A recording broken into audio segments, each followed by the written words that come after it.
오늘날 가장 국제적으로나 신학적으로 논쟁이 되는 공통적 주제가 있습니다. 그것이 바로 이슬람과 기독교 간의 갈등입니다. 정치적으로는 이슬람 극단주의자들의 그 테러로 인한 폭력이 그들의 경전인 이 코란 때문에 정의로운 명분이 될 수 있는가 하는 점입니다. 여러분, 요즘에 뉴스를 통해서 아이시스라든가 탈레반이라든가 이런 모슬람의 그 극단주의자들의 폭력들을 뉴스를 통해서 많이 접하실 줄 압니다. 코란의 책에 보면은 아랍어로는 그것을 아타우바라고 합니다. 수라라는 책 9장 5절에 보면은 칼의 구절이라고들 명명합니다. 칼의 구절, 아주 무서운 구절이란 얘기죠. 여기에는 이렇게 적혀 있습니다. 이교도를 만나거든 죽이라. 아주 살벌한 내용이 적혀 있는 거죠. 자신이 믿고 있는 경전이 그렇게 기록이 되어 있다고 해서 이슬람 교도가 아닌 유대인이나 기독교인을 죽이는 행위가 과연 그 코란 때문에 정당화될 수 있는가 하는 문제는 아주 심각한 논쟁들이 되곤 합니다. 이슬람 신학자들은 이 칼의 구절을 해석할 때 종종 구약에서 하나님께서 이스라엘 백성들을 가나안 땅에 부르시면서 그 땅을 이스라엘 백성들에게 주시면서 그 땅에 살고 있던 아말렉 자손과 가나안 족속을 하나도 남겨놓지 말고 멸절하라고 하신 말씀과 비교합니다. 이런 면 때문에 이슬람의 신 알라와 기독교의 하나님이 같은 신인가라는 신학적인 주제가 발생하는 것입니다. 오늘 저의 짧은 설교 말씀에서 이 문제까지를 다 다룰 수 없지만 아주 흥미로운 연구 과제이기도 합니다. 오늘 제가 이슬람과 기독교의 갈등을 언급하면서 설교를 시작하는 이유가 오늘 여러분이 읽으신 마태복음 16장 본문 말씀에서 예수님께서 던지신 질문과도 깊은 관련이 있기 때문입니다. 저는 오늘 본문 말씀에서 이 기록되어 있는 예수님의 두 가지 질문을 서로 다른 두 종교의 각도에서 한번 보고 또한 그 차이점의 근본적 배경이 무엇인가를 한번 이 말씀을 통해서 살펴보려고 합니다. 혹시 CD를 통해서 저의 설교를 들으시는 분들이 계신데 성경 말씀을 펴보시면서 함께 말씀을 나누면 도움이 되겠다 싶습니다.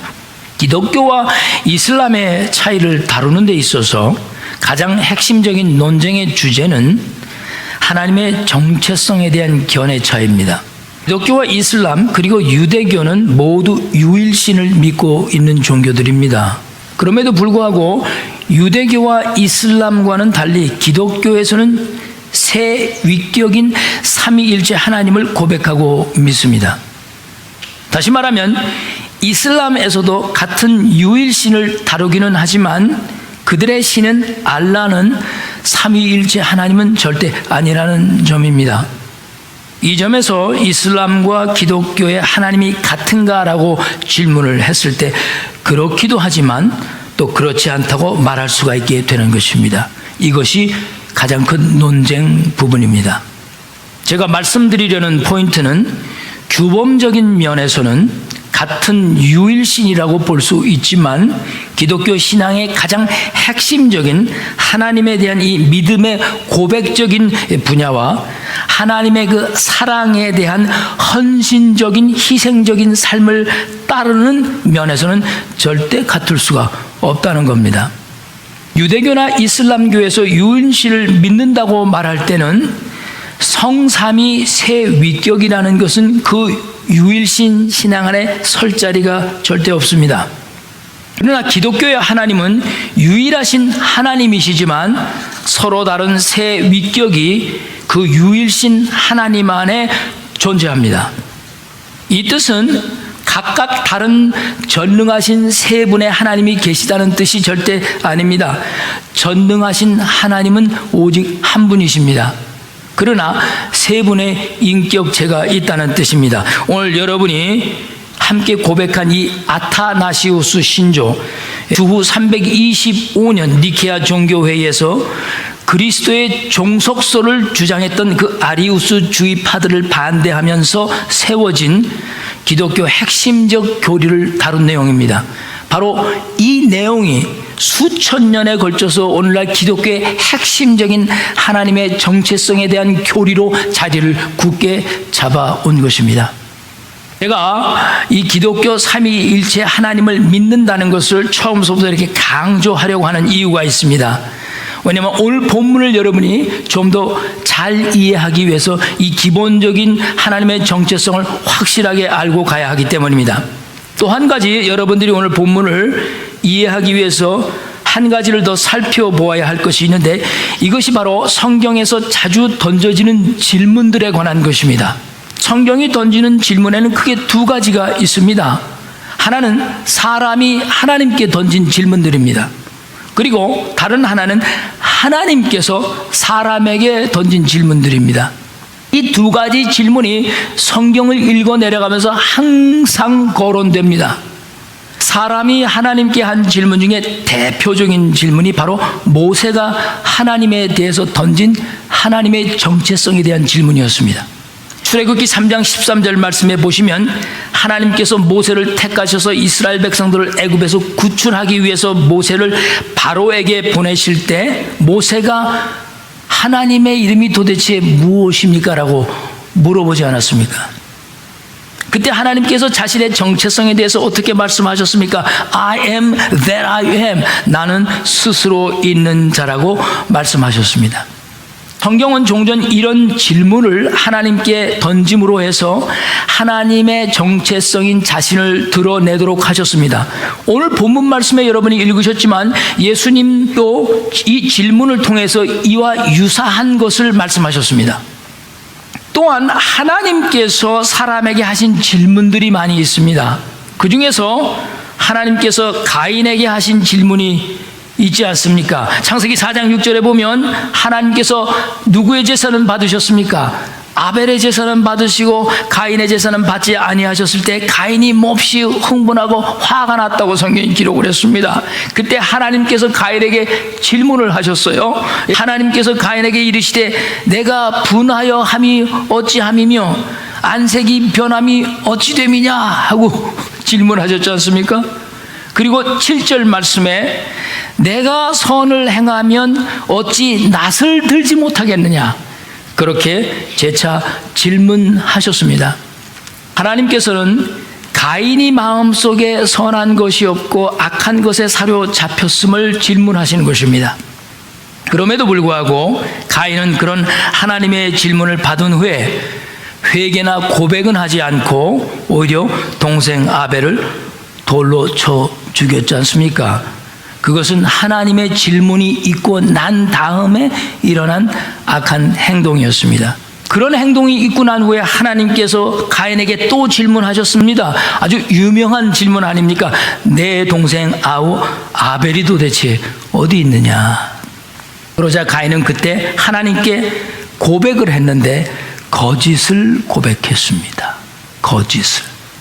성경에는 이렇게 하나님께서 인간의 죄악의 패턴을 밝히시기 위해서 우리들에게 질문하실 때가 있습니다. 가인에게 던지신 그런 질문들은 오늘날 지금도 이 현대 사회에 인간의 양심을 통해서 질문하십니다. 그러나 사람들은 하나님께서 인간의 양심을 통해서 하신 질문을 듣고도 죄악을 범하는 것입니다. 성경에서 하나님께서 사람에게 던지신 질문 중에 가장 긍정적인 사례가 여러분이 오늘 욥기 38장을 읽으신 바로 그 욥입니다. 욥기 38장과 41장까지는 하나님께서 인간에 대한 질문을 가장 많이 기록하는 곳인데요, 우리가 오늘 38장만 교독했지만 욥기 38장 2절에 무지한 말로 생각을 어둡게 하는 자가 도대체 누구냐라는 질문을 시작으로 해서 내가 땅에 기초를 놓을 때 도대체 욥 너는 어디 있었느냐 하는 질문에 이르기까지 매 절마다 하나님은 질문을 던지십니다. 이런 질문들을 통해서 하나님은 사람들의 인본주의적인 생각들로 인해서 욥이 인본주의 사상이 들어가지 않도록 막으시는 일을 하셨습니다. 그래서 이런 질문들을 통해서 하나님께서는 창조된 인간이 얼마나 부족하다는 것을 스스로 깨닫게 하시는 일을 하신 겁니다. 오늘 여러분이 읽은 성경 본문 마태복음 16장 13절 말씀으로 한번 다 돌아가 보십시다. 그 말씀을 다 펴주시고요. 예수님께서 던지신 두 질문에 대해서 우리가 한번 살펴보겠습니다. 그런데 이 두 질문에 상당히 큰 차이점이 있다는 것입니다. 그 차이란 바로 무엇이냐 하면 종교적 차이입니다. 자, 먼저 13절 말씀을 우리 한번 함께 읽어보도록 하겠습니다. 준비되셨죠? 시작. 예수께서 빌립보 가이사랴 지방에 이르러 제자들에게 물어 이르시되 사람들이 인자를 누구라 하느냐? 하나님이 사람들에게 던진 질문입니다. 이것은 중요한 것은 왜 예수님께서 가이사랴 빌립보 지방에 이르셨을 때 자신에 관해서 질문했냐는 것이 저의 첫 번째 질문이었습니다. 이것이 도대체 우연인가 아니면 하나님의 의도였는가? 왜 하필이면 가이사랴 빌립보 지방에 와서 이 질문을 하셨느냐는 겁니다. 이 점을 살펴보면서 저는 매우 놀라운 사실을 발견했습니다. 가이사랴 빌립보 지방은 지중해 연안의 항구 도시인데요, 예수님께서 활동하시던 그 갈릴리 지역 지방과는 아주 멀리 떨어진 곳으로 무역이 활발한 도시였습니다. 그리고 로마 황제 가이사의 이름을 따서 헤롯 왕의 동생이었던 그 빌립의 이름을 붙여서 정치적으로나 상업적으로 아주 당대 유명한 도시였습니다. 이 가이사랴 빌립보가. 근데 예수님께서 그리 멀리 떨어져 있는 지방까지 왜 가셨는지에 대해서는 성경이 아무리 찾아봐도 밝히지를 않았습니다. 다만 한 가지 분명한 것은 가이사랴 이 지방은 복음이 닿지 않은 곳으로 특별히 이방신들을 섬기던 이방 땅의 경계선이었다는 점이 매우 중요합니다.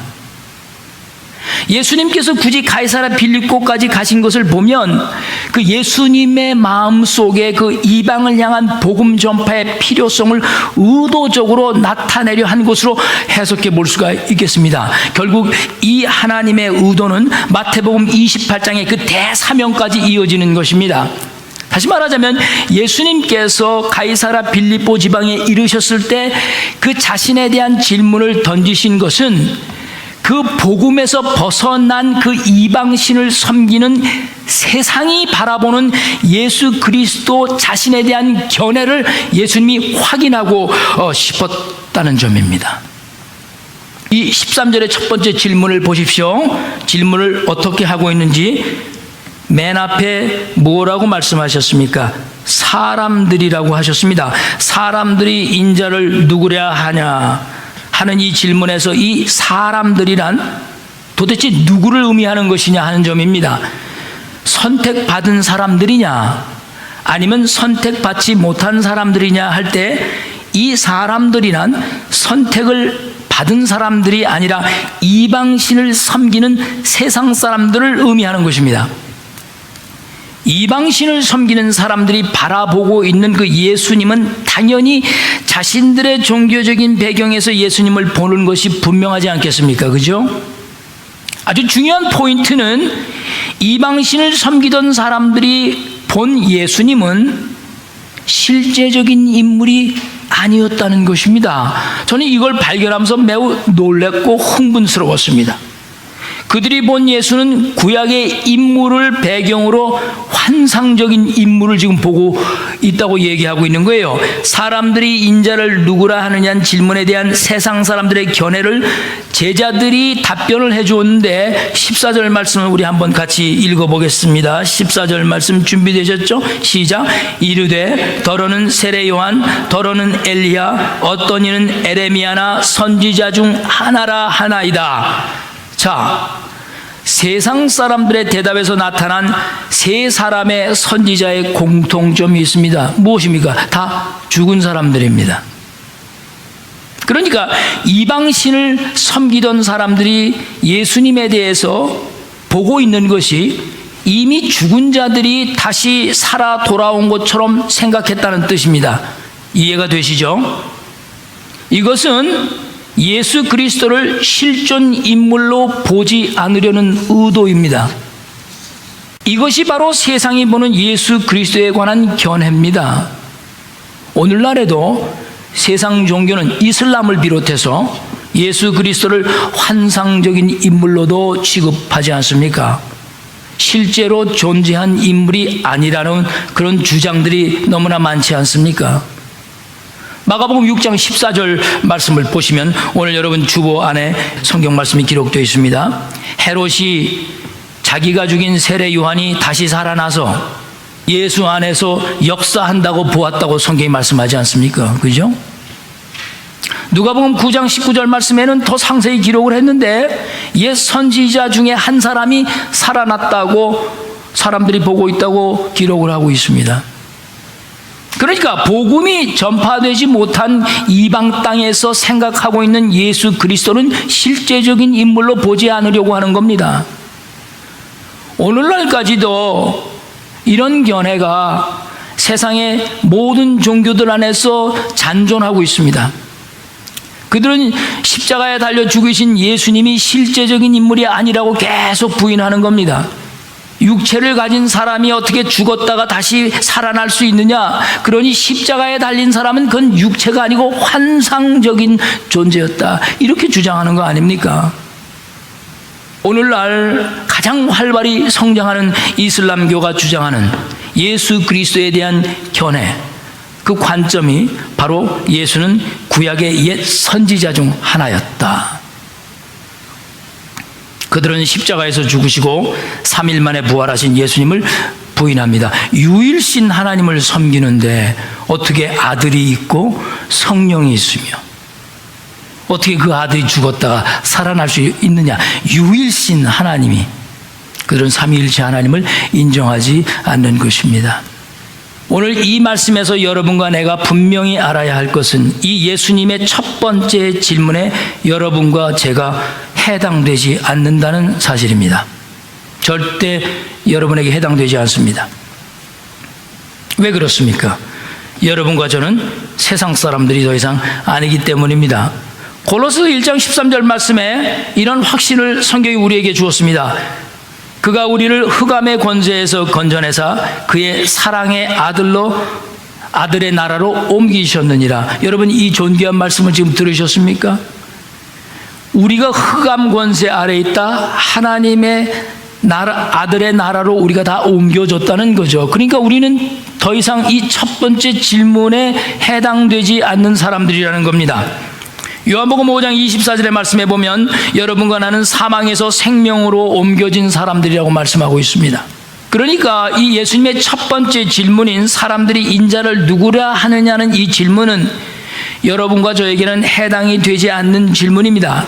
이 질문은 복음에서 벗어난 하나님을 믿지 않고 삼위일체 하나님을 믿지 않는 이방신을 섬기는 사람들을 향해서 던져진 질문이다. 그런 말씀입니다.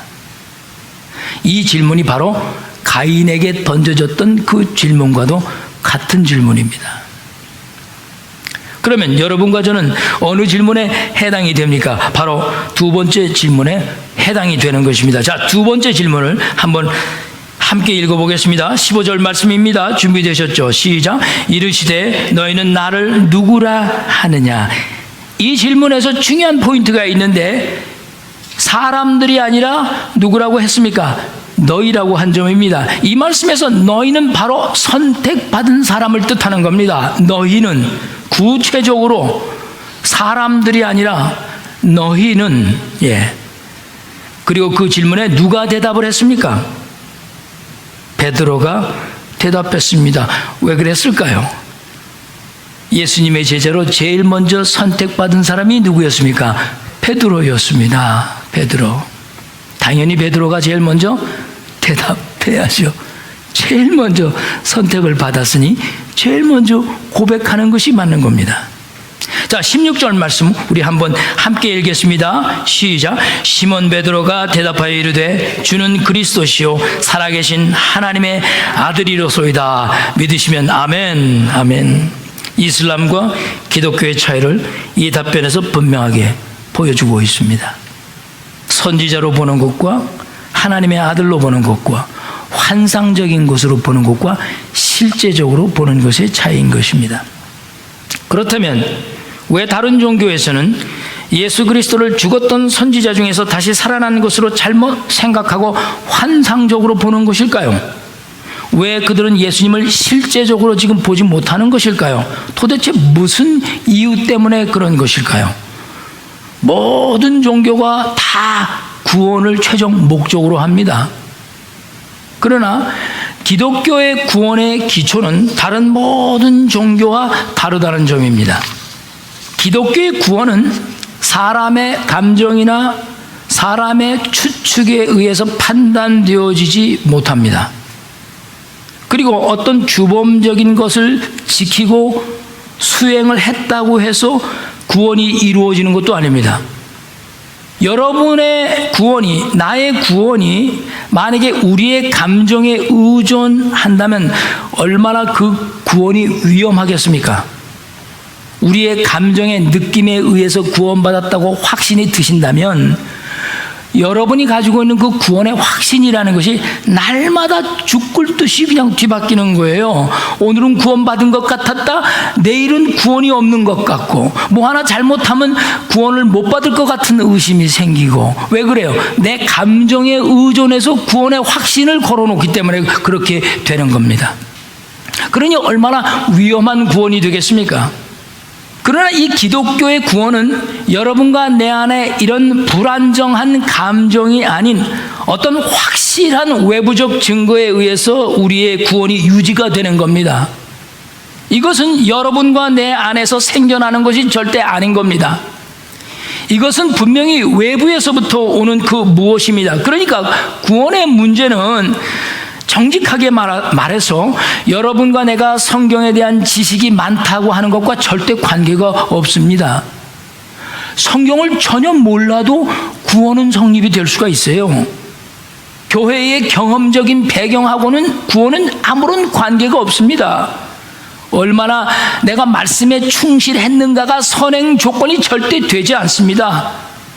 예수님께서 첫 번째 질문을 사람들에게 하셨을 때 세상 종교가 예수님에 대해서 세례 요한과 엘리야와 그 다음에 누구 같다고 했어요? 에레미야와 같은 선지자 중에 하나라고 언급했다는 것은 그만큼 그 사람들이 하나님에 대한 또는 성경에 대한 지식이 충분히 있었다는 것 아닙니까?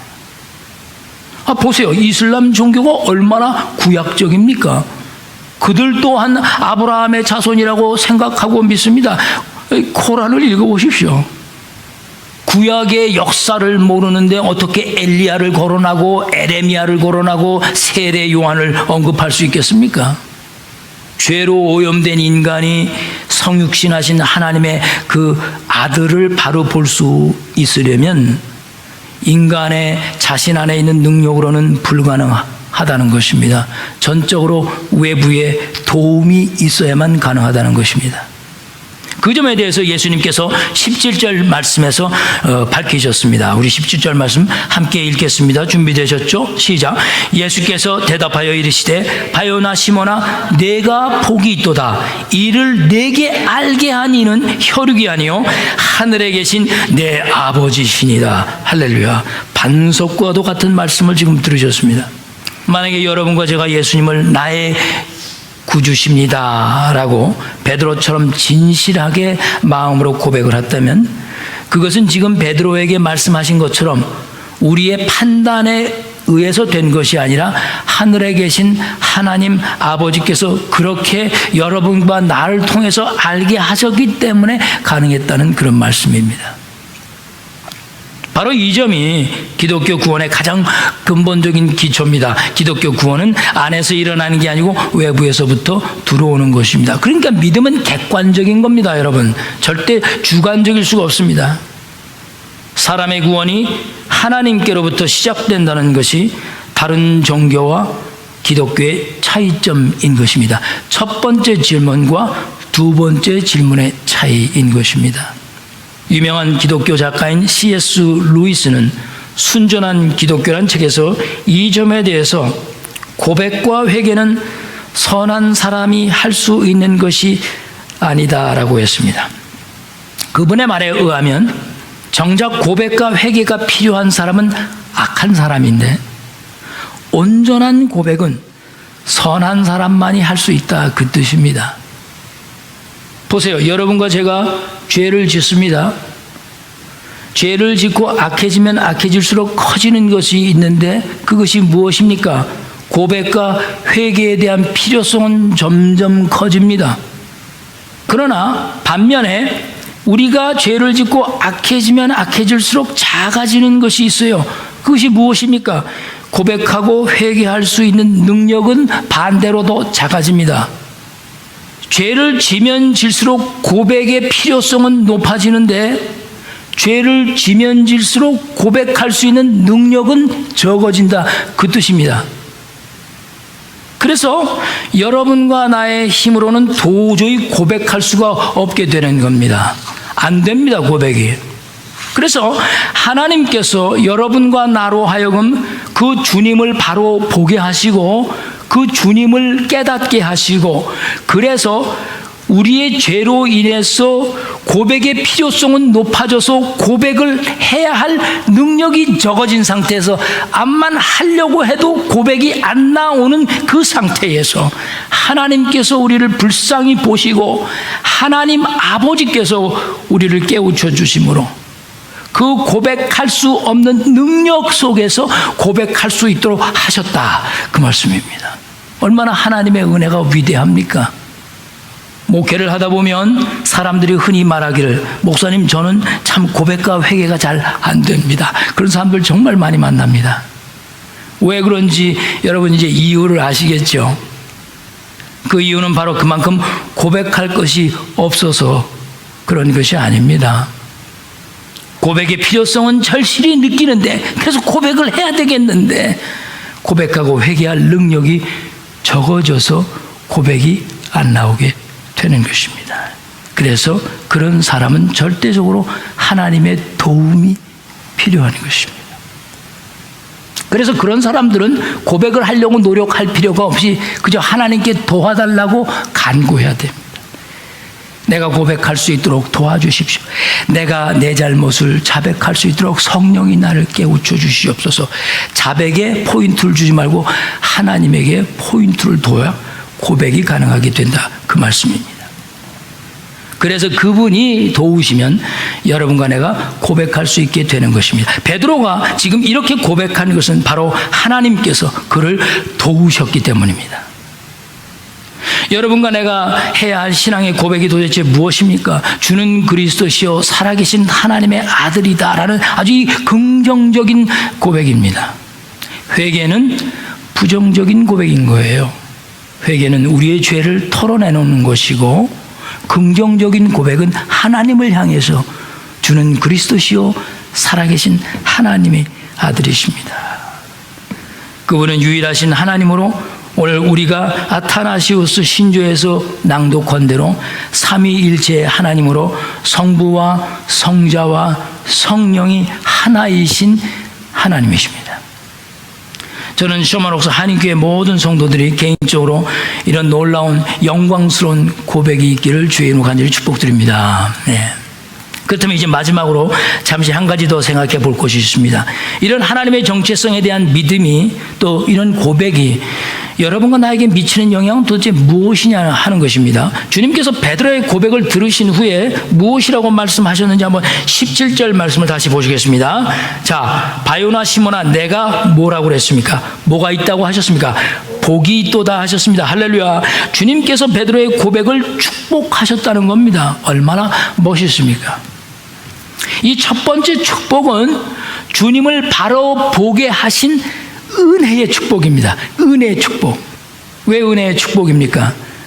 예수님께서는 한 번도 지금 이 순간까지 자신이 정말 누구인지를 베드로에게 가르쳐 준 적이 없습니다. 한 번도 내가 하나님의 아들이다라고 가르쳐 준 적이 없어요. 그런데 베드로가 그것을 어떻게 알 수 있었습니까? 자기의 감정으로, 자기의 판단으로 절대 불가능하지 않습니까? 어떻게 예수님이 하나님의 아들이라는 걸 베드로가 알 수 있어요? 그럼 베드로가 하나님인 거죠. 그래서 이것을 은혜의 축복이다 그러는 겁니다. 은혜의 축복이다. 이를 내게 알게 하니는 혈육이 아니라 하늘에 계신 내 아버지시다라고 말씀합니다.